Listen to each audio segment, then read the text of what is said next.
بسم اللہ الرحمن الرحیم۔ السلام علیکم ورحمۃ اللہ۔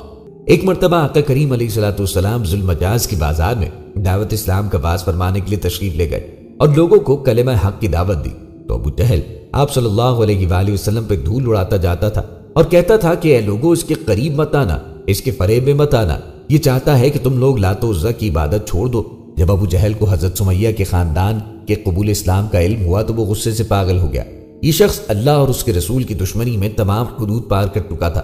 اسلام کے ابتدائی دنوں میں غریب، غربا، غلام، خادم، کنیزے اور مجبور و مفلس لوگ ہی مسلمان ہوئے تھے، جنہیں ان کے آقا اور قبائل کے بااثر افراد بدترین ظلم و ستم کا نشانہ بناتے۔ ابو جہل جیسے ظالم و جابر اور اسلام کے شدید ترین دشمن کی ایک کنیز یوں اسلام قبول کرے، یہ اسے کسی طور گوارا نہ تھا۔ حضرت سمیہ ان بے سہارا افراد میں سے تھی جن کا مکے میں کوئی عزیز تھا اور نہ ہی کوئی قبیلہ، جبکہ مسلمان بھی بہت قلیل تعداد میں تھے، یعنی اس وقت مکے میں کوئی بھی ابو جہل کا ظلم و ستم روکنے والا نہ تھا۔ حضرت سمیہ اور ان کے خاندان نے اپنی جوانی بنو مغیرہ کے سردار کی خدمت میں گزار دی تھی، اور اب جبکہ عمر بہانہ پر خزاں کے سائے تھے، مضبوط و توانا اعضاء ضعیف مزمحل ہو چکے تھے، طاقت قوت برداشت زوال پذیر تھی، تو ہر گزرتے دن کے ساتھ ابو جہل کی درندگی اور غضب کی تمازت بڑھتی جا رہی تھی۔ ضعیف، بوڑھی اور ناتواں سمیہ کو مکے کی تپتی ریت پر بچھے سرخ پکتے انگاروں پر لیٹنے پہ مجبور کیا جاتا۔ عین دوپہر کے وقت جب سورج کی تپش عروج پہ ہوتی، لوہے کی بھاری برکم زرہ پہنا کے کھڑا کر دیا جاتا اور کبھی گلے میں لوہے کا بھاری توق ڈال کر قریش کے آوارہ لڑکوں کے حوالے کر دیا جاتا۔ والدین کے سامنے بچوں پر اور بچوں کے سامنے ماں باپ پہ تشدد کے پہاڑ ڈھائے جاتے۔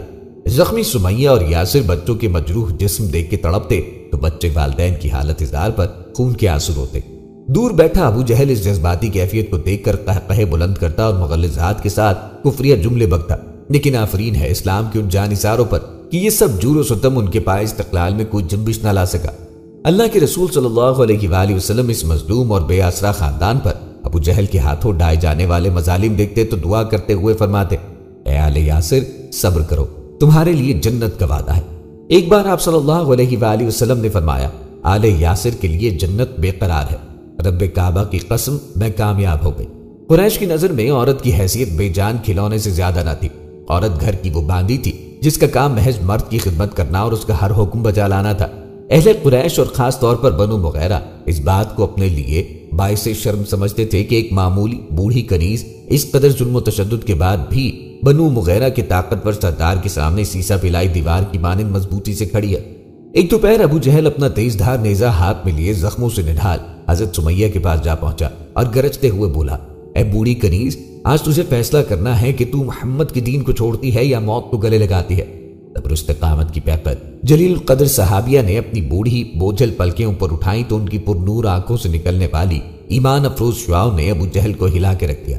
قوت ایمانی سے لبریز، مضبوط اور توانا لہجے میں گویا ہوئی، اے عمرو بن حشام، تو قریش کا سب سے طاقتور سردار ہے۔ اس وقت مکے میں تیرا جادو سر چڑھ کے بول رہا ہے، لیکن یاد رکھ وہ دن ضرور آئے گا جب تیرے شہر میں اللہ اور اس کے رسول کی حکومت ہوگی، جہاں حق و انصاف کا بول بالا ہوگا اور تیرے شہر کے سب لوگ ان کے پیروکار ہوں گے، جبکہ تو جہنم کی آگ کا ایندھن بن چکا ہوگا۔ حضرت سمیہ رضی اللہ عنہا کے ان ایمان افروز کلمات نے ابو جہل کو آگ بگولا کر دیا۔ وہ آگے بڑھا اور پھر اس کا نیزہ لاغر و کمزور حضرت سمیہ کے جسم کے آر پار ہو گیا۔ اسلام کی یہ مجاہدہ کلمہ پڑھتے ہوئے زمین پہ ڈھیر ہوئی۔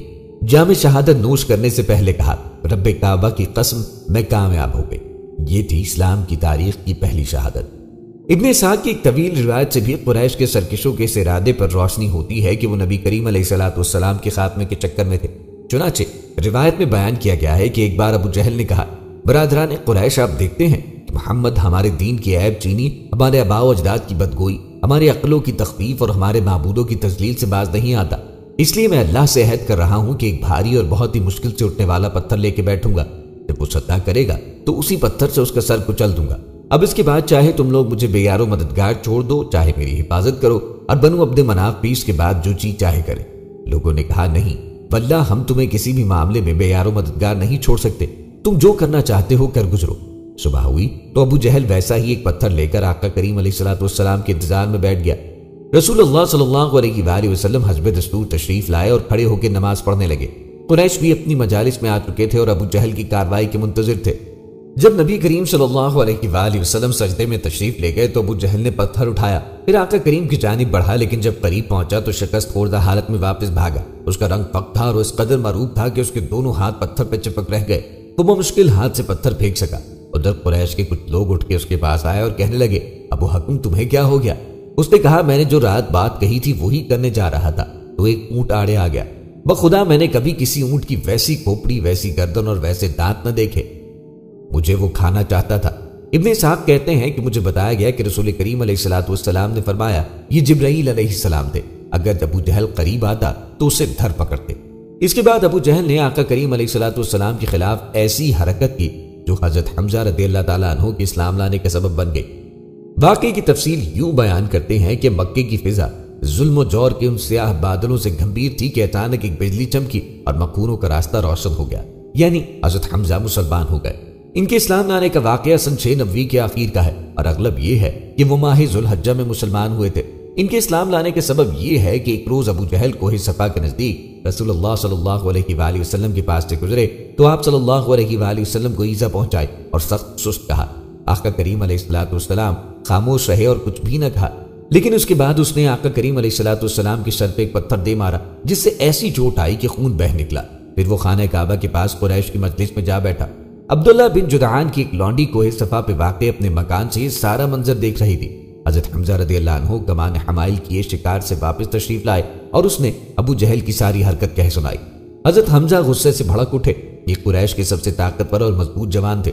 ماجرا سن کر کہیں ایک لمحہ رکے بغیر دوڑتے اور تہیہ کیے ہوئے آئے کہ جو ہی ابو جہل کا سامنا ہوگا اس کی مرمت کر دیں گے۔ چنانچہ مسجد حرام میں داخل ہو کر سیدھا اس کے سر پہ جا کھڑے ہوئے اور بولے، اس سرین پر خوشبو لگانے والے بزدل، تو میرے بھتیجے کو گالی دیتا ہے، حالانکہ میں بھی اسی کے دین پہ ہوں۔ اس کے بعد کمان سے زور کی مار ماری کہ اس کے سر پر بدترین قسم کا زخم آ گیا۔ اس پہ ابو جہل کے قبیلے بنو مخزوم اور حضرت حمزہ کے قبیلے بنو ہاشم کے لوگ ایک دوسرے کے خلاف بھڑک اٹھے، لیکن ابو جہل نے یہ کہہ کے خاموش کر دیا کہ ابو عمارہ کو جانے دو، میں نے واقعی اس کے بھتیجے کو بہت بری گالی دی تھی۔ ایک طرف ابو جہل کی دشمنی کا یہ حال تھا کہ وہ لوگ قدم قدم پہ جال بچھائے بیٹھے تھے، رکاوٹیں کھڑی کر رہے تھے، بلکہ ایک طرح سے وہ آقا کریم علیہ الصلوۃ والسلام کی جان کے دشمن تھے، لیکن دوسری طرف آقا کریم علیہ الصلوۃ والسلام سے ڈرتے بھی بہت تھے۔ ایک حدیث میں ہے، 1 مہینے کی مسافت سے روب دے کر میری مدد کی گئی۔ اس حدیث کا مطلب یہ ہے کہ اللہ تعالیٰ نے لوگوں کے دلوں میں آپ صلی اللہ علیہ وآلہ وسلم کا اس قدر روب ڈال دیا تھا کہ دور دراز بیٹھے ہوئے بڑے بڑے بادشاہ محض آپ کا اسم گرامی سن کر کانپ جاتے۔ مکہ مکرمہ کی حیات طیبہ میں بھی بارہا اس روب کا مشاہدہ کیا گیا۔ ابو جہل کا ایک واقعہ پہلے بھی گزر چکا ہے کہ وہ پتھر لے کر مارنے کے ارادے سے آپ صلی اللہ علیہ وآلہ وسلم کی طرف بڑھا، لیکن اپنے ارادے کو عملی جامہ پہنائے بغیر ہانپتا کانپتا واپس ہو گیا۔ سیرت کی کتب میں ایک واقعہ اور لکھا ہے جس کا ذکر دشمنان اسلام کی نفسیات کو سمجھنے کے لیے بے حد ضروری ہے کہ وہ ایک طرف تو آپ صلی اللہ علیہ وآلہ وسلم کی اس قدر مخالفت کرتے اور دوسری طرف وہ آپ سے خوفزدہ بھی رہتے۔ ایک شخص قبیلہ عراج سے اپنے اونٹ فروخت کرنے مکے آیا۔ ابو جہل نے اس کے اونٹ خریدے لیکن قیمت ادا نہ کی، وہ مکہ مکرمہ میں اجنبی تھا۔ پھر جس شخص نے اس کے اونٹ خرید کے قیمت ادا نہ کی تھی وہ شہر کا نامی گرامی غنڈہ اور منظور انسان تھا، سبھی اس سے ڈرتے تھے۔ عراشی بیچارہ سب کے پاس گیا، کسی نے بھی اس کا ساتھ نہ دیا۔ ایک دن وہ خانہ کعبہ کے صحن میں موجود قریش سے اپنی پریشانی بیان کر رہا ہے اور ان سے مدد کی درخواست کر رہا ہے۔ آقا کریم علیہ الصلوۃ والسلام وہیں ایک گوشے میں تشریف فرما تھے۔ عراشی نے بہت ہی پریشانی کے عالم میں اور نہایت غمزدہ لہجے میں کہا، اے قریش کے لوگوں، تم میں سے کون ہے جو ابو الحکم عمرو بن حشام کے معاملے میں مدد کرے میری؟ میں ایک غریب اجنبی اور پریشان حال مسافر ہوں، اس نے میرا حق بار رکھا ہے۔ لوگوں نے اس سے کہا کہ دیکھو، اس کونے میں جو صاحب بیٹھے ہیں تم ان کے پاس جاؤ اور انہیں اپنی داستان سناؤ، ہمیں یقین ہے وہ تمہاری مدد ضرور کریں گے۔ ان لوگوں نے یہ بات سنجیدگی سے نہ کہی تھی، بلکہ وہ ایک طرح سے بطور مذاق کہہ رہے تھے۔ وہ اچھی طرح سمجھتے تھے کہ آقا کریم علیہ الصلوۃ والسلام ابو جہل کے پاس نہ جائیں گے، اگر اس کے پاس چلے بھی گئے تو وہ آپ کی بات نہ مانے گا۔ عراشی پریشان تو تھا ہی، لوگوں نے مشورہ دیا تو اس امید پر آقا کریم علیہ الصلوۃ والسلام کے پاس چلا گیا کہ شاید ان کے ذریعے میرا کام ہو جائے۔ لوگ کہہ رہے ہیں تو کچھ نہ کچھ اثر تو ہوگا ان کا۔ وہ شخص گیا اور جا کر کہنے لگا، یا ابن عبداللہ، ابو الحکم ابن حشام نے میرے پیسے مارے ہیں، میں ایک اجنبی مسافر ہوں، اس دیار میں میرا کوئی واقف کار اور مددگار نہیں۔ ان لوگوں نے جو وہاں بیٹھے ہوئے ہیں مجھے آپ کے پاس بھیجا ہے اور یہ یقین دلایا ہے کہ آپ ہی میری مدد کر سکتے ہیں۔ اللہ آپ پر رحم کرے، آپ اس شخص سے میرے پیسے دلوا دیں۔ رسول اللہ صلی اللہ علیہ وآلہ وسلم یہ بات سن کر اپنی جگہ سے اٹھے اور اپنے ساتھ آنے کا اشارہ کرتے ہوئے ابو جہل کی طرف چل دیے۔ لوگوں نے آپ کو عراشی کے ساتھ جاتے دیکھا تو ایک شخص کو ان کے پیچھے لگایا تاکہ وہ یہ دیکھے کہ ابو جہل کیا جواب دیتا ہے اور کیا کرتا ہے۔ رسول اللہ صلی اللہ علیہ وآلہ وسلم نے ابو جہل کے گھر پہنچ کر اس کے دروازے پہ دستک دی۔ اندر سے آواز آئی، کون ہے؟ جواب دیا، محمد ہوں، ذرا باہر آؤ۔ ابو جہل باہر نکل آیا۔ جس وقت اس نے رسول کریم علیہ السلام کو عراشی کے ساتھ کھڑے دیکھا، اس کا رنگ پک ہو گیا، چہرے پہ ہوائیاں اڑنے لگی۔ آپ صلی اللہ علیہ وآلہ وسلم نے فرمایا، اس شخص کو اس کے اونٹوں کی قیمت ادا کرو، ابھی اور اسی وقت۔ ابو جہل کے جسم میں تو کانٹوں تو لہو نہ تھا، لرزتے ہوئے بولا، آپ یہیں ٹھہریں، میں اس کے پیسے لے کے آتا ہوں۔ وہ اسی لمحے اندر گیا اور پیسے لا کر اسے دیے۔ عراشی خوش ہو گیا اور رسول کریم علیہ السلام واپس تشریف لے گئے۔ جو شخص ابو جہل کے تیور دیکھنے کے لیے پیچھے آیا تھا، اس نے واپس جا کر اہل مجلس کو بتایا کہ آج تو کمال ہو گیا۔ نبی کریم علیہ السلام نے ابو جہل کے دروازے پہ دستک دی، وہ باہر آیا۔ حال یہ تھا کہ جیسے اس کی روح نے جسم کا ساتھ چھوڑ دیا ہو۔ وہ الٹے پاؤں اندر گیا اور اسی وقت عراشی کے پیسے لا کر دے دیے۔ سننے والے ایک حیرت سے دوسرے کو دیکھنے لگے، انہیں یقین ہی نہ تھا کہ ایسا بھی ہو سکتا ہے۔ ابو جہل جیسا سرفرا، ضدی، ہٹ دھرم، مغرور و متکبر، سب سے بڑھ کر اللہ اور اس کے رسول کا دشمن، اس قدر بے بس نظر آ سکتا ہے۔ اس سلسلے میں خود ابو جہل سے پوچھا گیا تو اس کا جواب یہ تھا کہ واللہ محمد نے میرا دروازہ کھٹکھٹایا، میں نے ان کی آواز سنی۔ آواز سنتے ہی مجھ پر لرزہ طاری ہوا۔ باہر نکل کر دیکھا تو ان کے سر کے پیچھے سے ایک اونٹ جھانک رہا تھا۔ نہ میں نے کبھی اس کے سر جیسا سر، نہ ہی اس کی گردن جیسی گردن دیکھی، اور نہ اس کے دانتوں جیسے دانت دیکھے تھے۔ مجھے یقین ہے کہ اگر میں عراشی کے پیسے نہ دیتا تو وہ اونٹ مجھے زندہ نگل لیتا۔ دوستو، وہ شخص جسے ہم ابو جہل کے نام سے یاد کرتے ہیں، اس کے بارے میں رحمت للعالمین صلی اللہ علیہ وآلہ وسلم نے بھی دعا کی کہ راہ فلاح اور نجات پائے، اس کے دل و دماغ پہ لگے تالے پیغام حق کو سننے کے لیے کھل جائیں۔ اس کا حقیقی نام عمر بن حشام تھا۔ ایک روایت کے مطابق اپنے دور نبوت کے اوائل میں نبی کریم علیہ السلام نے اس خواہش کا اظہار کیا تھا کہ رب غفور و رحیم عمر اور عمروں میں سے کسی ایک کو اسلام میں داخل کرے۔ یہ دعا یوں پوری ہوئی کہ حضرت عمر بن خطاب نے نہایت معجزانہ حالت میں اسلام قبول کیا۔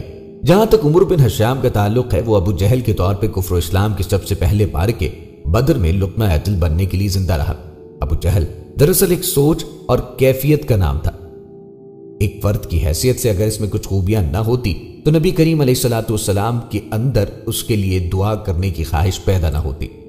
جو شخص صرف اپنی بات کے حتمی اور سچی ہونے پر ایمان رکھتا ہو، اور جو اپنی بات سے نہ ہٹنے کا تہیہ کچھ اس انداز میں کر لے کہ کوئی بھی دلیل اس پہ اثر انداز نہ ہو سکے، اسے ہم عمر بن حشام کا ہمزاد یا آسان الفاظ میں ابو جہل قرار دے سکتے ہیں۔ ابو جہل کے لیے کوئی دعا کارگر نہ ہو سکتی، اس کے مقدر میں ابو جہل کے طور پر مرنا ہی لکھا گیا ہوتا ہے۔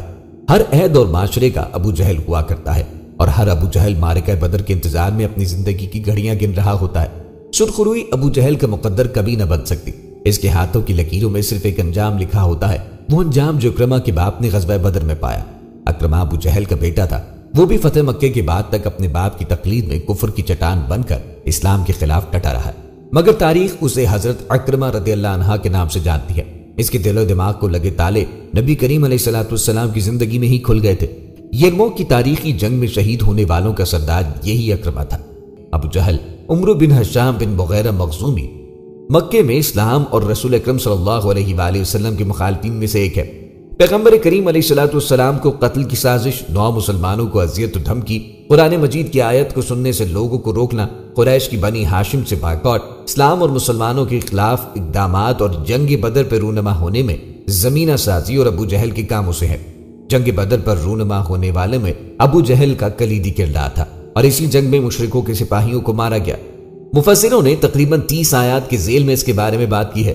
عمرو بن حشام بن مغیرہ پیغمبر صلی اللہ علیہ وآلہ وسلم کے مخالفین میں سے تھا اور ان سے ہمیشہ دشمنی کرتا تھا۔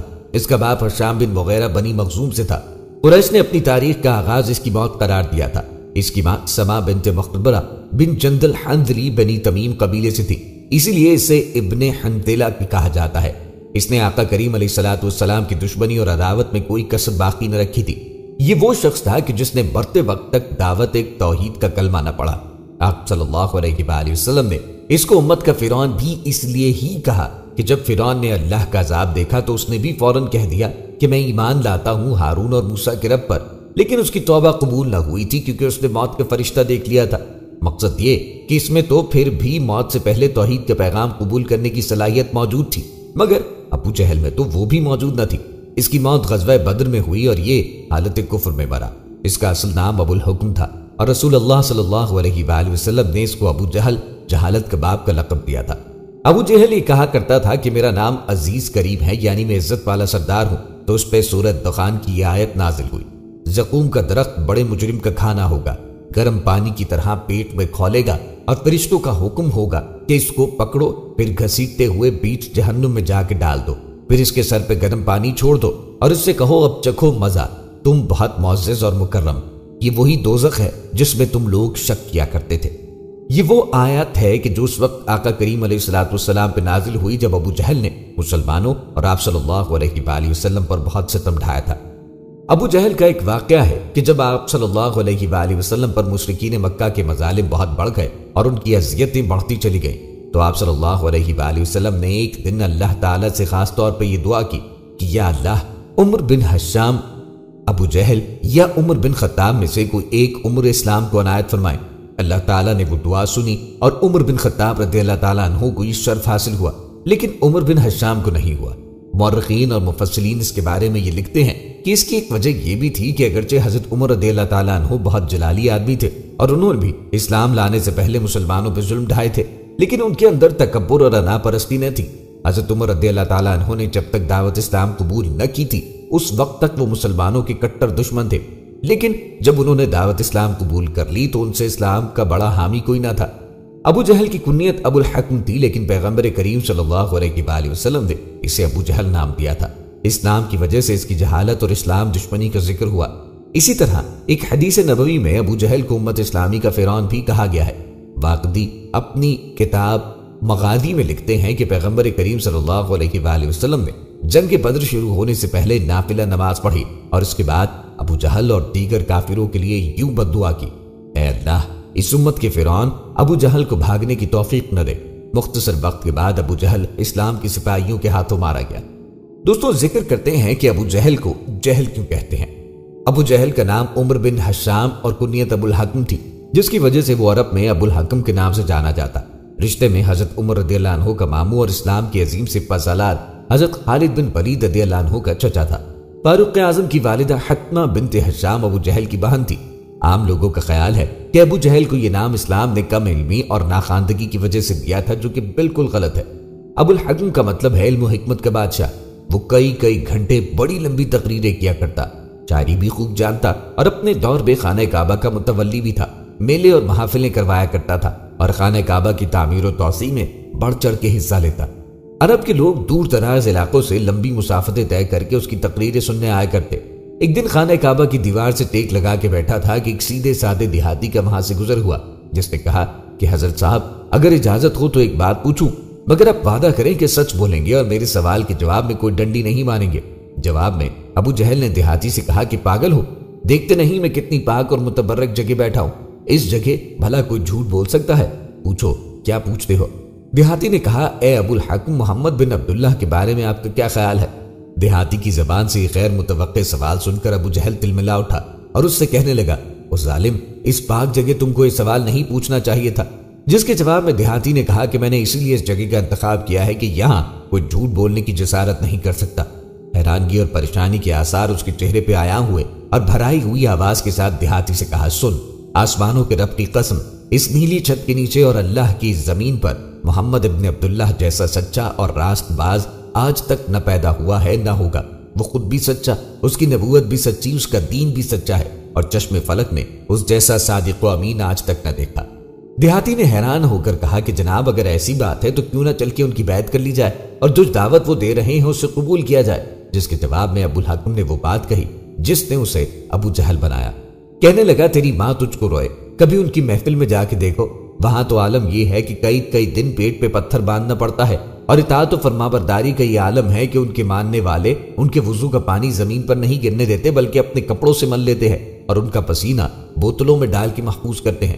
ان کی محفل میں آقا و غلام کی بھی کوئی تمیز نہیں، سب برابر سمجھے جاتے ہیں۔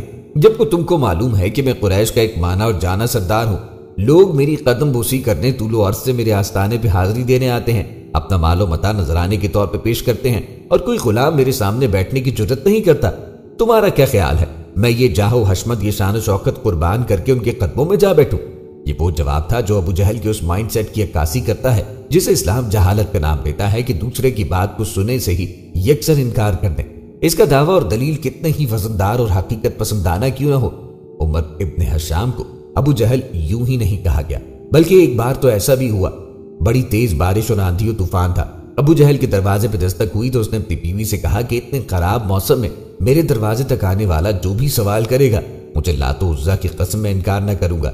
جب دروازے پہ پہنچا تو دیکھا کہ کائنات انسانی کا سب سے شریف اور سچا انسان، جس کی چوکھٹ پہ فرشتے بھی ادب سے حاضر ہوتے ہیں، اپنے 14ویں کے چاند سے زیادہ خوبصورت چہرے پر دل موہ لینے والی مسکراہٹ کے ساتھ رب ذوالجلال کی وحدانیت و کبریائی کا علم لیے کھڑا ہے اور اپنے معصوم لبوں سے دلیل اور منطق کے انمول موتی بکھیر رہا ہے۔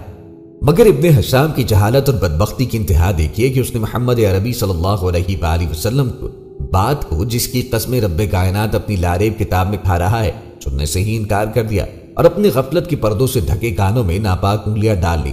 اور بیوی نے جب اسے اس کی قسم یاد دلائی تو اس کے جواب میں بھی اس نے وہی بات دہرائی کہ میں کسی کو اپنے سے بہتر نہیں مان سکتا، آخر مجھ میں کمی کیا ہے۔ یہ مفہوم ہے جہالت کا، دوسرے کی بات کو سننے سے ہی انکار کر دینا اور اپنی ہر بات کو سچ تصور کرنا، اور اگر کوئی دلیل مانگنے کی غلطی کر بیٹھے تو تشدد اور جبر پہ اتر آنا۔ یہ رویہ عدم برداشت اور غصے کو جنم دیتا ہے جو جہالت کا اصل مفہوم ہے۔ ایک دن ابو جہل نے قریشیوں سے مخاطب ہو کر کہا کہ محمد صلی اللہ علیہ وآلہ وسلم ہمارے دین میں عیب نکالتا ہے، ہمارے آباء و اجداد اور معبود کی توہین کرتا ہے، اس لیے میں اللہ سے عہد کرتا ہوں کہ کل ایک بھاری پتھر لے بیٹھوں گا اور جب سجدہ کرے گا تو اسی پتھر سے سل کچل دوں گا۔ جب صبح ہوئی تو ویسا ہی پتھر جیسا اس نے بیان کیا تھا لے کے انتظار میں بیٹھ گیا۔ آقا کریم علیہ السلام آئے جیسے کہ آیا کرتے تھے، پھر نبی کریم علیہ السلام نماز میں مشغول ہو گئے۔ جیسے ہی آپ سجدے میں گئے ابو جہل نے پتھر اٹھا کر آپ کی طرف بڑھا، جب وہ آپ کے قریب ہوا تو شکست خوردہ حالت میں واپس لوٹا۔ اس کا رنگ پک تھا اور ایسا مروب کہ دونوں ہاتھ اس کے پتھر سے چپک گئے، بمشکل اپنے ہاتھ سے پتھر پھینک سکا۔ قریش کے کچھ لوگ اس کے پاس آئے اور کہنے لگے ابو جہل تمہیں کیا ہوا؟ اس نے کہا میں نے گزشتہ رات جو بات کہی تھی وہی کرنے کھڑا ہوا تھا، جب میں ان کے قریب پہنچا تو ایک اونٹ آڑے آ گیا، خدا کی قسم میں کبھی بھی کسی اونٹ کی کھوپڑی، گردن اور دانت اس اونٹ کی طرح نہیں دیکھتا، وہ مجھے کھانا چاہ رہا تھا۔ اسی طرح دوستوں نبی کریم علیہ السلام کے قتال کے بہت سے منصوبے بنائے گئے اور بہت سے واقعات بھی ہیں۔ ایسا ہی ایک واقعہ دار الندوہ میں حضور کریم صلی اللہ علیہ وآلہ وسلم کے قتل کا ہے، جس کے بعد اللہ رب العزت نے آقا کریم علیہ السلام کو ہجرت کا حکم دیا۔ یاد رہے کہ آقا کریم علیہ السلام مکے میں اپنے صحابہ کو ظلم کی چکی میں اس طرح پستے دیکھ رہے تھے جو ناقابل برداشت تھا، لہٰذا ان کو مدینہ منورہ ہجرت کی اجازت دی، سوائے رفیق غار حضرت ابو بکر صدیق کے، کیونکہ حضور کے چچا ابو طالب بھی وفات پا چکے تھے اور قریش شدید غصے میں تھے کہ کب تک ہم اس شخص کو برداشت کریں اور ہمارے معبود اور آباء و اجداد کی توہین کرتا رہے۔ چنانچہ وہ منصوبے بنانے لگے کہ انہیں قید کیا جائے یا جلا وطن کیا جائے یا قتل کر دینا چاہیے تاکہ ہم ان سے چھٹکارا حاصل کریں۔ پھر قریش کے سرداران اپنے مشورہ گاہ دار الندوہ میں خفیہ طور پر نبی کریم علیہ السلام کے خلاف فیصلہ لینے کو جمع ہوئے۔ چنانچہ مسند احمد میں ہے کہ قریش کے تمام قبائل کے سردار نے دار الندوہ میں جمع ہونے کا ارادہ کیا۔ ملعون ابلیس انہیں ایک بہت بڑے مقطع بزرگ کی صورت میں ملا۔ انہوں نے پوچھا آپ کون ہیں؟ اس نے کہا اہل نجد کا شیخ ہوں، مجھے معلوم ہوا تھا کہ آپ لوگ آج ایک مشورے کی غرض سے جمع ہونے والے ہیں، میں بھی حاضر ہوا کہ اس مجلس میں شامل ہو جاؤں اور رائے میں اور خیر خواہی میں کمی نہ کروں۔ آخر مجلس جمع ہوئی تو اس نے کہا اس شخص کے بارے میں پورے غور و خوض سے کوئی صحیح رائے قائم کر لوں۔ واللہ اس نے تو سب کا ناک میں دم کر دیا، وہ دلوں پہ کیسے قبضہ کر لیتا ہے، کوئی نہیں جو اس کی باتوں کا بھوکوں کی طرح مشتاق نہ رہت ہو۔ واللہ اگر تم نے اسے یہاں سے نکالا تو اپنی شیریں زبانی اور آتش بیانی سے ہزارہا ساتھی پیدا کرے گا، اور پھر جو ادھر کا رخ کرے گا تو تمہیں چھٹی کا دودھ یاد آ جائے گا، پھر تو تمہارے شریفوں کو تہہ تیغ کر کے تم سب کو یہاں سے بیک بینی اور دو گوشت نکال باہر کرے گا۔ سب نے کہا شیخ جی سچ فرماتے ہیں اور کوئی رائے پیش کریں۔ اس پر ابو جہل ملعون نے کہا ایک رائے میری سنو، میرا خیال ہے تم سب کے ذہن میں یہ بات نہ آئی ہوگی، یہی رائے ٹھیک ہے، تم اس پر بے کھٹ کے عمل کرو۔ سب نے کہا چچا بیان فرمائیے۔ اس نے کہا ہر قبیلے سے ایک نوجوان جری بہادر شریف مانا ہوا شخص چنو، یہ سب نوجوان ایک ساتھ اس پہ حملہ کرے اور اپنی تلوار سے اس کے ٹکڑے اڑا دے، پھر تو اس قبیلے کے لوگ یعنی بنی ہاشم کو تو یہ ہمت نہ ہوگی کہ قریش کے تمام قبائل سے لڑیں، کیونکہ ہر قبیلے کا ایک نوجوان اس کے قتل میں شریک ہوگا، اس کا خون تمام قبائل قریش میں بٹا ہوگا، ناچار وہ دیت لینے پہ آمادہ ہو جائیں گے اور ہم اس بلا سے چھوٹ جائیں گے اور اس شخص کا خاتمہ ہو جائے گا۔ اب تو شیخ دندی اچھل پڑا اور کہنے لگا اللہ جانتا ہے، واللہ بس یہی ایک رائے بالکل ٹھیک ہے، اس کے سوا اور کوئی بات سمجھ میں نہ آتی، بس یہی کرو اور قصے کو ختم کرو، اس سے بہتر کوئی صورت نہیں۔ چنانچہ یہ پختہ فیصلہ کر کے یہ مجلس برخاست ہوئی۔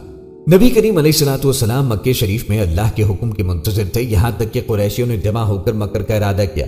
جبرائیل علیہ السلام نے آپ کو خبر کر دی اور کہا کہ آپ آج اس مکان میں نہ سوئیں جہاں سویا کرتے تھے۔ آپ نے حضرت علی رضی اللہ عنہ کو بلا کر اپنے بسترے پر اپنی سبز چادر اڑا کر لیٹنے کو فرمایا اور آپ باہر آئے۔ قریش کے مختلف قبائل کا مقررہ جتھا آپ کے دروازے کو گھیرے کھڑا تھا۔ آپ نے زمین سے ایک مٹی اور کنکر بھر کر ان کے سروں اور آنکھوں میں ڈال کر سورہ یاسین کی فہم لا یبصرون تک کی تلاوت کرتے ہوئے نکل گئے۔ صحیح ابن حبان اور مستدرک حاکم میں ہے کہ حضرت فاطمہ زہرا رضی اللہ عنہا نبی کریم علیہ السلام کے پاس روتی ہوئی آئیں۔ آپ نے دریافت فرمایا کہ بیٹی کیوں رو رہی ہو؟ عرض کیا کہ ابا جی کیسے نہ رو، یہ قریش خانہ کعبہ میں جمع ہیں، لات و عزا کی قسمیں کھا کر طے کیا ہے کہ ہر قبیلے کے لوگ آپ کو دیکھتے ہی اٹھ کھڑے ہوں اور ایک ساتھ حملہ کر کے قتل کریں تاکہ الزام سب پر آئے اور ایک بلوہ قرار پائے، کوئی شخص قاتل نہ ٹھہرے۔ آپ نے فرمایا بیٹی پانی لاؤ۔ پانی آیا۔ آقا کریم علیہ السلام نے وضو کیا اور مسجد حرام کی طرف چلے۔ انہوں نے آپ کو دیکھا اور دیکھتے ہی غل مچایا کہ لو وہ آ گیا، اٹھو۔ اسی وقت ان کے سر جھک گئے، ٹھوڑیاں سینے سے لگ گئیں، نگاہ اونچی نہ کر سکے۔ نبی کریم علیہ السلام نے ایک مٹھی مٹی کی بھر کر ان کی طرف پھینکی اور فرمایا یہ منہا لٹے ہو جائیں گے، یہ چہرے برباد ہو جائیں گے۔ جس شخص پر ان کنکریوں میں سے کوئی کنکر پڑا وہی بدر والے دن کفر کی حالت میں قتل کیا گیا۔ مسند احمد میں ہے کہ مکے میں رات کو مشرکوں کا مشورہ ہوا، کسی نے کہا صبح اسے قید کرو، کسی نے کہا مار ڈالو، کسی نے کہا دیش سے نکال دے دو۔ اللہ تعالیٰ نے نبی کریم علیہ السلام کو اس پر مطلع فرما دیا۔ اس رات حضرت علی آپ کے بسترے پہ سوئے مکے سے نکل کھڑے ہوئے، غار میں جا کے بیٹھے رہے۔ مشرکین یہ سمجھ کر خود رسول کریم علیہ السلام اپنے بسترے پہ لیٹے ہوئے ہیں ساری رات پہرا دیتے رہے۔ صبح جب کود کر اندر پہنچے تو دیکھا کہ حضرت علی ہیں۔ ساری تدبیر چوپٹ ہو گئی۔ پوچھا ساتھی کہاں ہے؟ آپ نے اپنی لا علمی ظاہر کی۔ یہ لوگ قدموں کے نشان دیکھتے ہوئے آپ کے پیچھے پیچھے اس پہاڑ تک پہنچ گئے۔ وہاں سے پھر کوئی پتہ نہ چل سکا۔ پہاڑ پہ چڑھ گئے، اس غار کے پاس سے گزرے، لیکن دیکھا کہ وہاں مکڑی کا جالا تنا ہوا ہے۔ کہنے لگے اگر اس میں جاتے تو یہ جالا ثابت کیسے رہ جاتا؟ حضور نبی کریم علیہ السلام نے 3 راتیں اسی غار میں فرمائی۔ پھر فرماتے ہیں کہ انہوں نے مکر کیا، میں بھی ان سے ایسی مضبوط چال چلا کہ آج تجھے ان سے بچا کر ہی لے آیا۔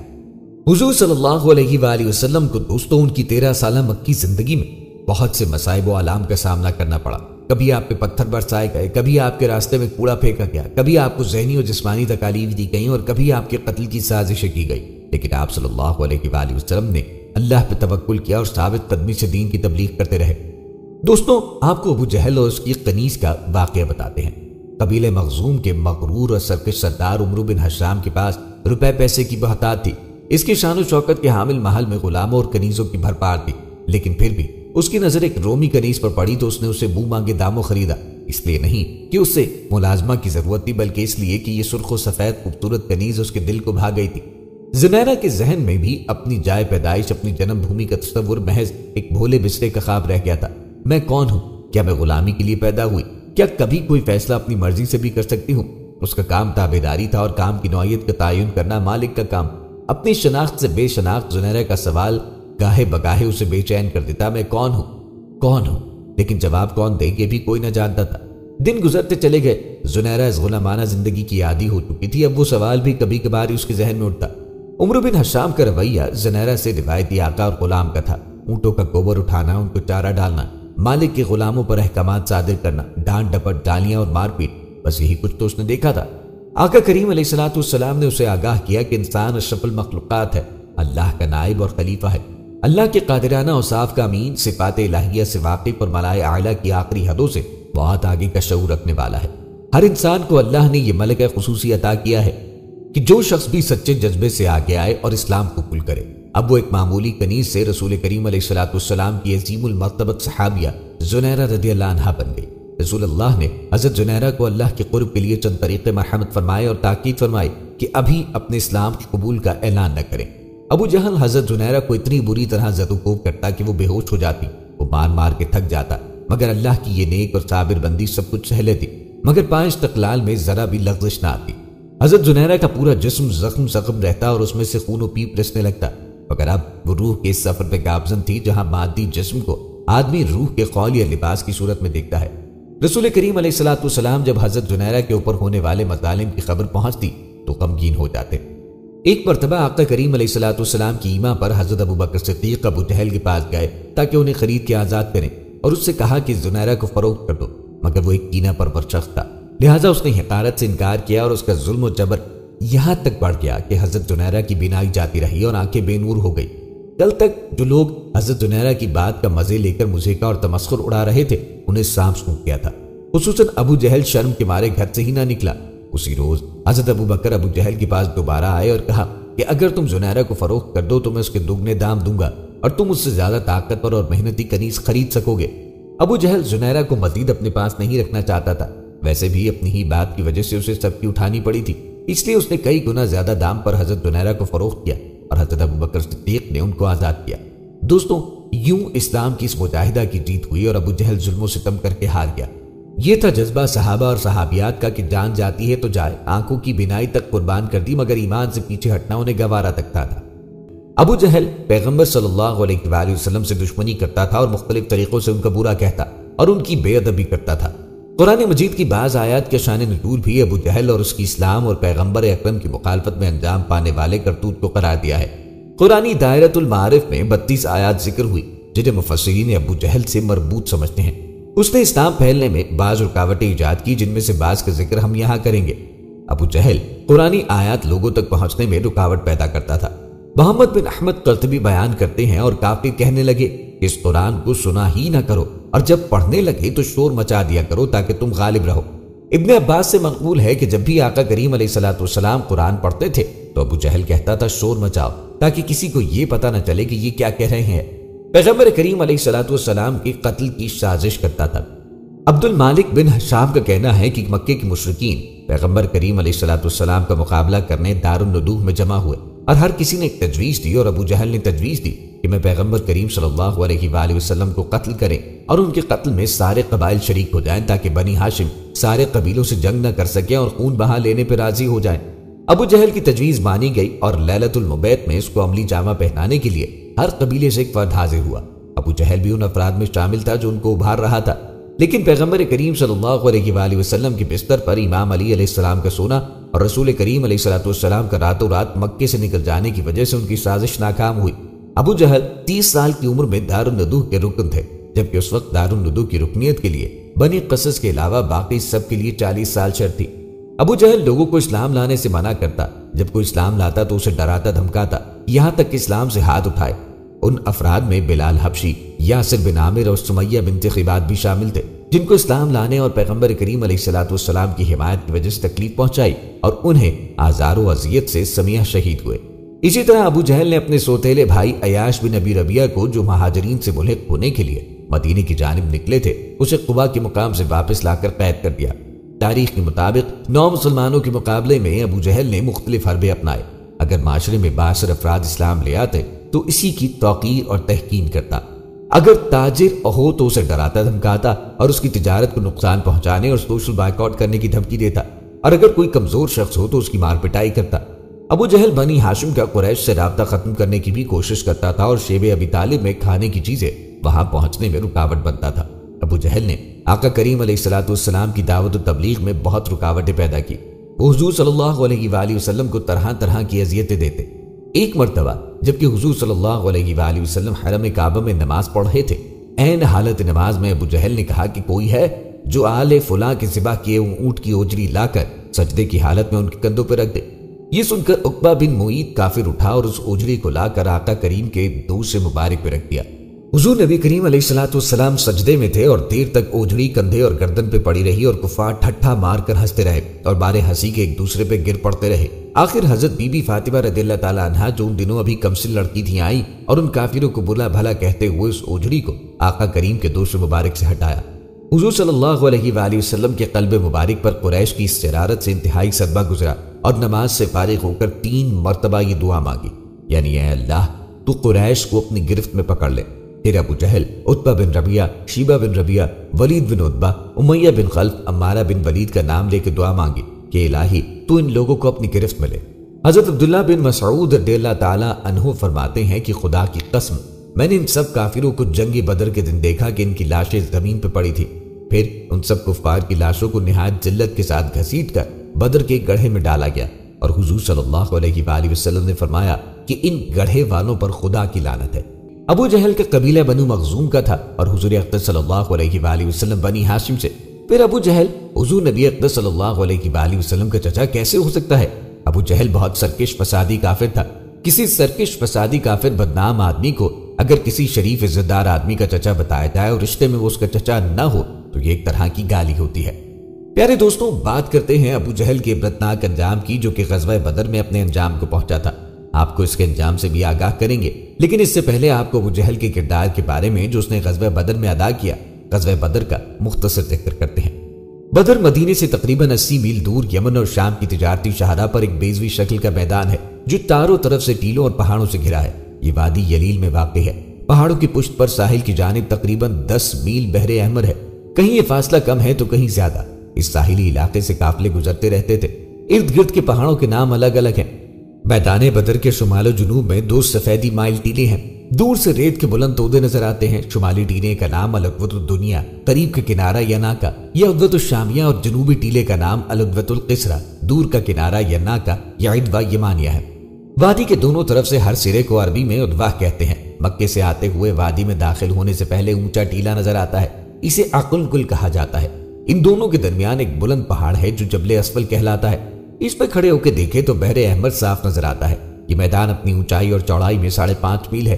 اس کا زیادہ حصہ ریتیلا ہے، کہیں ریت کی دلدلیں ہیں یا پھر ریتیلی پتھروں کی چٹانیں۔ کسی زمانے میں یہاں ایک بہت بڑا بت خانہ تھا جس کی وجہ سے ہر سال یکم ذیقعدہ سے میلہ لگتا تھا جو 8 دن جاری رہتا۔ بدر سے کوئی میل بھر سے پہلے سڑک کے قریب ایک عجیب شکل کی چٹان ہے جو بیٹھے ہوئے اونٹ کی طرح نظر آتی ہے۔ اسی مقام پر جنگ بدر کا وہ عظیم معرکہ ہوا جس میں کفار قریش اور مسلمانوں کے درمیان سخت خون ریزی ہوئی اور مسلمانوں کو وہ عظیم الشان فتح نصیب ہوئی، جس کے بعد اسلام کی عزت و اقبال کا پرچم اتنا سر بلند ہوا کہ کفار قریش کی عظمت و شوکت بالکل ہی خاک میں مل گئی۔ اللہ تعالیٰ نے جنگ بدر کے دن کا نام یوم الفرقان رکھا۔ قرآن کی سورہ انفال میں تفصیل کے ساتھ اور دوسری سورہ میں اجمالاً بار بار اس معرکے کا ذکر فرمایا، اور اس جنگ میں مسلمانوں کی فتح مبین کے بارے میں احسان جتاتے ہوئے خداوند عالم نے قرآن مجید میں ارشاد فرمایا، اور یقیناً خداوند تعالیٰ نے تم لوگوں کی مدد فرمائی بدر میں جبکہ تم لوگ کمزور اور بے سر و سامان تھے۔ تم لوگ اللہ سے ڈرتے رہو تاکہ تم لوگ شکر گزار ہو جاؤ۔ غزوہ بدر کے معرکے میں فتح نصرت کا آغاز ہوا۔ اسلام اپنی پوری آب و تاب کے ساتھ پھیلنے لگا۔ اسی طرح غزوہ بدر ایک عظیم انقلاب کے طور پر سامنے آیا۔ دوستوں، غزوے کا پس منظر سمجھنے سے پہلے ضروری ہے کہ طلوع اسلام کی تحریک کا اجمالی جائزہ لیا جائے۔ جب حضور نبی کریم علیہ الصلوۃ والسلام نے ڈنکے کی چوٹ پر دین اسلام کی دعوت کا اعلان کیا تو قدرتی طور پر مکے میں 2 گروہ وجود میں آ گئے۔ ایک وہ جنہوں نے دین اسلام کو قبول کیا، ان کی تعداد کم تھی، اور ایک وہ گروہ تھا جنہوں نے دین اسلام کو ماننے سے انکار کیا اور یہ تعداد میں زیادہ تھے۔ قریش مکہ اسلام اور پیغمبر اسلام کے سخت دشمن تھے۔ مکے میں انہوں نے خدا کے سچے دین کو برباد کرنے میں کوئی کسر اٹھا نہ رکھی، یہاں تک کہ مسلمانوں کو مجبوراً ہجرت کر کے مدینے آنا پڑا۔ مدینے میں اسلام تیزی سے پھیلنے لگا اور مسلمانوں کی چھوٹی سی باقاعدہ ریاست قائم ہو گئی۔ یہ بات قریش کے لیے ناقابل برداشت تھی۔ وہ رات دن یہ منصوبے بنانے لگے کہ کسی طرح مدینے کی اس نئی حکومت کا خاتمہ کر دیا۔ مسلمانوں کو قریش کے ان ارادوں کا علم تھا، اس لیے انہوں نے یہود کے ساتھ دفاعی معاہدے بھی کر لیے تھے۔ مدینے میں عبداللہ بن ابی نام کا ایک سردار تھا۔ نبی کریم علیہ الصلوۃ والسلام کی مدینہ تشریف آوری سے پہلے مدینے کے لوگ اسے اپنا حکمران بنانے پہ آمادہ تھے، لیکن آقا کریم علیہ الصلوۃ والسلام کی مدینے کے بعد سب لوگوں نے آپ صلی اللہ علیہ وآلہ وسلم کو اپنا حکمران مانا۔ اسی لیے مجبوراً عبداللہ بن ابی بظاہر مسلمان ہو گیا، لیکن دل میں مسلمانوں سے سخت بغض رکھتا۔ قریش مکہ نے اسے لکھا کہ تم نے ہمارے آدمی کو اپنے یہاں پناہ دی ہے، یا تو اسے قتل کرو یا اسے اپنے یہاں سے نکال دو، ورنہ ہم مدینے پر حملہ کر کے تمہیں فنا کریں گے۔ آقا کریم کو اس بات کا علم ہوا تو آپ نے عبداللہ بن ابی کو سمجھایا کہ اکثر اہل مدینہ مسلمان ہو چکے ہیں، اس لیے تو اپنے بھائیوں بھتیجوں سے کیسے لڑو گے؟ چنانچہ عبداللہ قریش کی خواہش پہ عمل نہ کر سکا۔ اس پہ قریش مکہ کا غصہ اور بڑھ گیا۔ قریش مکہ کے تجارتی قافلے شام کو جاتے ہوئے مدینہ کے نواح سے گزرتے تھے۔ مسلمانوں کو خدشہ تھا کہ کہیں یہ قافلے نقصان نہ پہنچائیں، اس لیے مدینے کے نواح میں رہنے والے قبائل سے معاہدے کیے۔ اسی اثنا میں مکے کے ایک سردار قرظ بن جابر فہری نے مدینے کی چراغ گاہ پہ حملہ کیا اور مسلمانوں کے مویشی ہانک کے لے گیا۔ اسی دوران مدینے اطلاع پہنچی اور مسلمانوں نے تعاقب کر کے مویشی چھینے، لیکن قرظ بن جابر فہری بچ کے نکل گیا۔ مسلمانوں نے قریش کے تجارتی قافلوں کی نقل و حرکت کا جائزہ لینا شروع کیا۔ رجب 2 ہجری میں آقا کریم علیہ الصلوۃ والسلام نے عبداللہ بن جہش کو 12 آدمیوں کی مختصر جماعت کے ساتھ قریش کے تجارتی قافلے کا سراغ لگانے بھیجا۔ اتفاق سے قریش کی ایک چھوٹی سی جماعت سے 2-4 ہوئے جو مال تجارت لا رہی تھی۔ حضرت عبداللہ بن جہش نے نبی کریم علیہ الصلوۃ والسلام کی اجازت کے بغیر اس پہ حملہ کیا اور مال و اسباب لوٹ لیا۔ اس حملے میں قریش کا ایک شخص عمرو بن حضرمی مارا گیا۔ آقا کریم علیہ الصلوۃ والسلام کو اس کی اطلاع ملی تو آپ عبداللہ بن جہش پہ ناراض ہوئے کہ میں نے تمہیں اس بات کی اجازت نہ دی تھی۔ لیکن قریش کو بہانہ ہاتھ آ گیا اور عمر بن حضرمی کا بدلہ لینے کے نام پہ جنگ کی تیاری شروع کر دی۔ عمر بن حضرمی کے قتل کے بعد کا واقعہ ہے کہ قریش کا ایک تجارتی قافلہ جو 1000 اونٹوں پر مشتمل تھا ابو سفیان کی قیادت میں شام سے آ رہا تھا۔ ابو سفیان کو مدینے کی نواح میں کوئی خطرہ محسوس ہوا اور اس نے اہل مکہ سے مدد طلب کی۔ اس پر مکے کے سردار ابو جہل نے مسلمانوں کے خلاف لشکر جمع کیا اور مدینے کو روانہ ہوا۔ حضور پاک صلی اللہ علیہ وآلہ وسلم کو کفار کی تیاریوں کی اطلاع ملی تو آپ نے صحابہ کرام سے مشورہ کیا۔ مہاجرین نے جوشیلی تقریریں کی اور اس طرح انصار کی جانب سے حضرت سعد بن عبادہ نے اپنی وفاداری کا یقین دلایا۔ آقا کریم علیہ السلام اب 313 جانثاروں کے ساتھ شہر سے باہر نکلے اور مدینے سے تقریباً 30 میل کے فاصلے پر بدر کے میدان میں پہنچے۔ اسی اثنا میں قریش کی امدادی فوج مکے سے روانہ ہو کر بدر کی نواح میں پہنچ گئی اور مدینے سے تقریباً 30 میل کے فاصلے پر بدر کے میدان میں پہنچے۔ اسی اثنا میں قریش کی امدادی فوج مکے سے روانہ ہو کر بدر کی نواح میں پہنچ گئی۔ انہیں اطلاع ملی کہ ابو سفیان کا قافلہ بخیریت مکے پہنچ گیا۔ اسی لیے بعض سرداروں کا خیال تھا کہ اب جنگ کرنے کے بجائے مسلمانوں سے صلح کرنی چاہیے اور عمر بن حضرمی کا خون بہا لینا چاہیے، لیکن اس تجویز کی ابو جہل نے مخالفت کی۔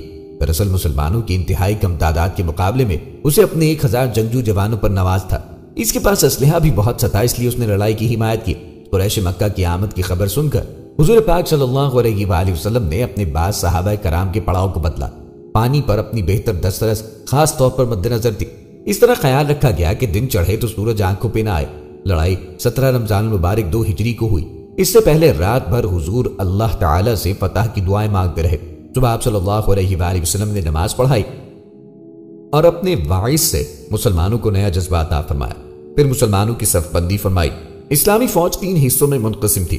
مہاجرین، بنو عاص اور بنو خزرج کے ہر حصے کا علمبردار الگ الگ تھا۔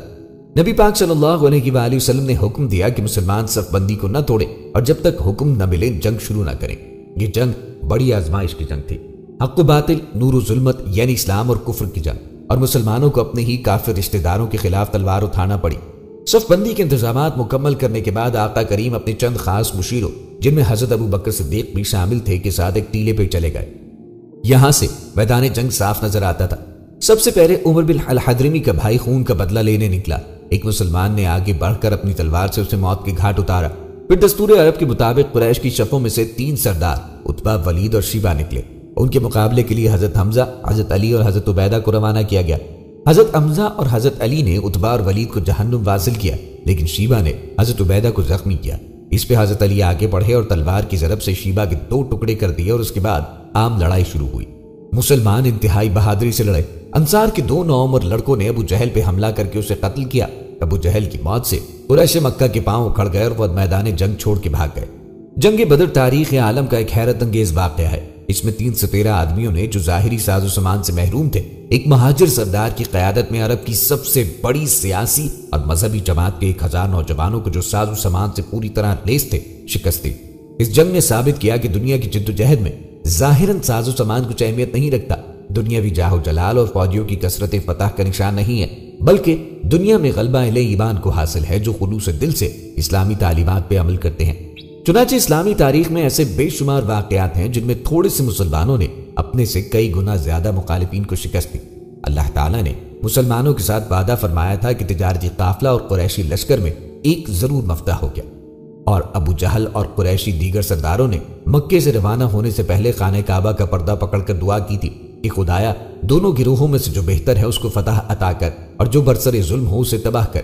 چنانچہ غزوہ بدر میں اللہ تعالیٰ نے فیصلہ فرما دیا کہ کون حق ہے اور باطل پر کون۔ میدان بدر میں آنے والے قریشی لشکر کی حالت یہ تھی کہ وہ اکڑتا ہوا اور لوگوں کو نمائش کرتا ہوا بڑھ رہا تھا۔ ان کا ارادہ تھا کہ بدر میں لگنے والے میلے میں لوگ ہماری قدرت اور قوت دیکھیں گے تو پورے عرب پہ ہمارا روپ طاری ہو جائے گا، لیکن جنگ نے غرور کا سر نیچا کیا۔ غزوہ بدر اسلام کی فتح نے سب اسلامی حکومت کو عرب کی ایک عظیم قوت بنا دیا۔ ایک مغربی مورخ کے الفاظ ہیں، بدر سے پہلے اسلام محض ایک مذہب، مگر بدر کے بعد وہ مذہب ریاست بلکہ خود ریاست بن گیا۔ مدینے میں بنو عاص اور بنو خزرج کے قبائل کے بہت سے لوگوں نے ابھی تک اسلام قبول نہ کیا تھا اور ہوا کا رخ دیکھ رہے تھے۔ 313 کے ہاتھوں 1000 قریشی سرداروں کی شکست نے ان پر لات و منات و عزا اور حبل کی قوت کا کھوکھلا پن واضح کیا۔ غزوہ بدر کے نتیجے کے طور پر بہت سے ایسے لوگوں نے بھی اسلام قبول کیا جو فی الحقیقت اسلام کے قائل نہ تھے بلکہ دل سے اس کے دشمن تھے۔ اس کے نتیجے کے طور پہ منافقین کا گروہ پیدا ہو گیا جو بعد میں مسلمانوں کے اندر گھس کر خلاف اسلام سرگرمیوں میں مصروف رہا۔ عبداللہ بن ابی رئیس المنافقین نے بھی جنگ بدر کے بعد مسلمان ہونے کا اعلان کیا۔ یہودی اب تک امید لگائے بیٹھے تھے کہ مسلمان قریش مکہ کے ہاتھوں ختم ہو جائیں گے اور مدینے پر ان کی سیاست حزب ریاست قائم ہو جائے گی، لیکن اس جنگ کے نتیجے نے انہیں سیخ پا کر دیا۔ چنانچہ یہودی سردار مکے گئے اور اشراف عرب کے مرنے پہ روئے، ماتم کیا اور قریش کو اثر نو مدینے پر حملہ کرنے کی ترغیب دلائی اور امداد کا وعدہ کیا۔ اسی طرح یہودیوں کے ساتھ بھی مسلمانوں کے تصادم کا آغاز ہو گیا۔ یہ اس رات کا واقعہ ہے جس کی صبح کو بدر کی لڑائی پیش آئی۔ اس مبارک رات باران رحمت کا نزول ہوا، جس کے 3 فائدے ہوئے۔ ایک یہ کہ مسلمانوں کو پانی کی کافی مقدار ملی اور انہوں نے فوراً حوض بنا کر بارش کا پانی روکا۔ دوسرے یہ کہ چونکہ مسلمان وادی کے بالائی حصے پہ تھے، اس لیے بارش کی وجہ سے ریت جم گئی اور زمین مضبوط ہو گئی کہ قدم اچھی طرح جم سکیں اور نقل و حرکت بآسانی ہو۔ تیسری یہ کہ لشکر کفار نشیب کی طرف تھا، اس لیے وہاں اس بارش کی بدولت کیچڑ ہو گئی اور پاؤں دھسنے لگے۔ اس بارش کا یہ فائدہ بھی ہوا کہ اہل ایمان پاک ہو گئے۔ دوستو، یہ تھی آج کی ویڈیو، امید ہے آپ کو پسند آئی ہوگی۔ مزید ویڈیوز کے لیے ہمارے چینل کو سبسکرائب کریں اور ساتھ ہی لگے بیل کے بٹن کو دبائیں تاکہ نئی آنے والی ہر ویڈیو کا نوٹیفیکیشن آپ کو بر وقت ملے۔ اپنی قیمتی رائے کا اظہار کمنٹ سیکشن میں ضرور کریے گا۔ ملتے ہیں ایک نئی ویڈیو میں، تب تک کے لیے اللہ حافظ، فی امان اللہ۔